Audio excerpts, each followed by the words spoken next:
Justin Martyr, one of the first Christian historians and defenders, wrote, "When we say that he, Jesus Christ, our teacher, was produced without sexual union, was crucified and died and rose again and ascended into heaven, we propound nothing different from what you believe regarding those who you esteem sons of Jupiter."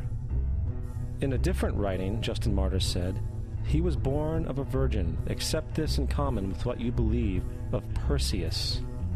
It's obvious that Justin and other early Christians knew how similar Christianity was to the pagan religions. However, Justin had a solution. As far as he was concerned, the devil did it. The devil had the foresight to come before Christ and create his characteristics in the pagan world. Fundamentalist Christianity, fascinating. These people actually believe the world is 12,000 years old.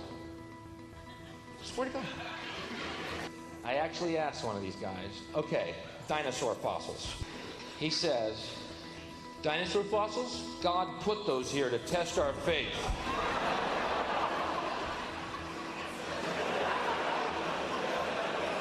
I think God put you here to test my faith, dude.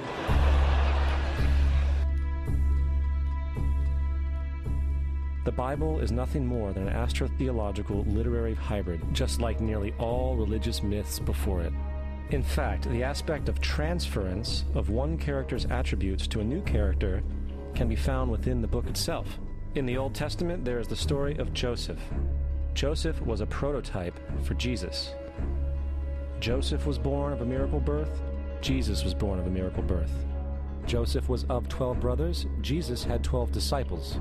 Joseph was sold for 20 pieces of silver. Jesus was sold for 30 pieces of silver. Brother Judah suggests the sale of Joseph.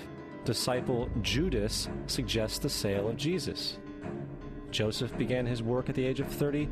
Jesus began his work at the age of 30. The parallels go on and on. Furthermore, is there any non-biblical historical evidence of any person living with the name Jesus, the son of Mary, who traveled about with 12 followers, healing people and the like? There are numerous historians who lived in and around the Mediterranean, either during or soon after the assumed life of Jesus. How many of these historians document this figure? Not one. However, to be fair, that doesn't mean defenders of the historical Jesus haven't claimed the contrary. 4 historians are typically referenced to justify Jesus' existence. Pliny the Younger, Suetonius, and Tacitus are the first 3. Each one of their entries consists of only a few sentences at best, and only referred to Christus or the Christ, which in fact is not a name but a title. It means the Anointed One. The 4th source is Josephus, and this source has been proven to be a forgery for hundreds of years.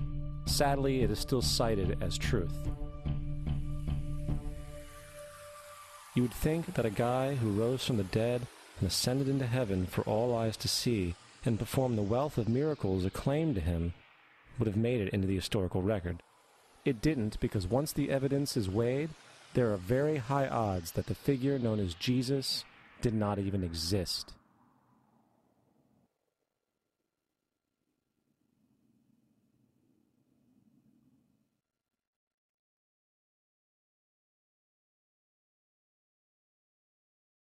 We don't want to be unkind, but we want to be factual. We don't want to cause hurt feelings, but we want to be academically correct in what we understand and know to be true. Christianity just is not based on truth. We find that Christianity was in fact nothing more than a Roman story, developed politically. The reality is, Jesus was the solar deity of the Gnostic Christian sect, and like all other pagan gods, he was a mythical figure. It was the political establishment that sought to historize the Jesus figure for social control. By 325 AD in Rome, Emperor Constantine convened the Council of Nicaea. It was during this meeting that the politically motivated Christian doctrines were established, and thus began a long history of Christian bloodshed and spiritual fraud. And for the next 1,600 years, the Vatican maintained a political stranglehold on all of Europe. leading to such joyous periods as the Dark Ages, along with enlightening events such as the Crusades and the Inquisition.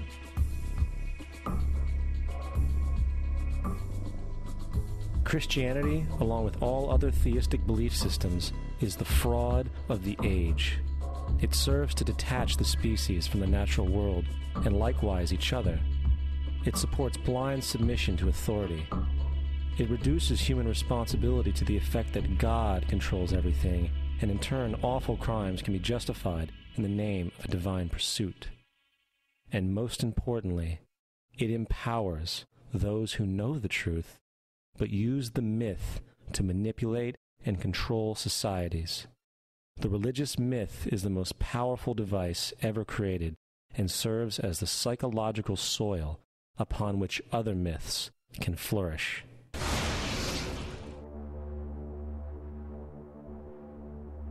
A myth is an idea that, while widely believed, is false.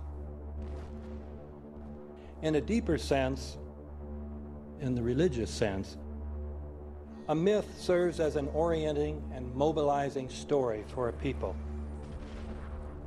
The focus is not on the story's relation to reality, but on its function. A story cannot function unless it is believed to be true in the community or the nation. It is not a matter of debate. If some people have the bad taste to raise the question of the truth of the sacred story, the keepers of the faith do not enter into debate with them. They ignore them or denounce them as blasphemers. It is wrong, blasphemous, and sinful for you to suggest, imply, or help other people come to the conclusion that the U.S. government killed 3,000 of its own citizens.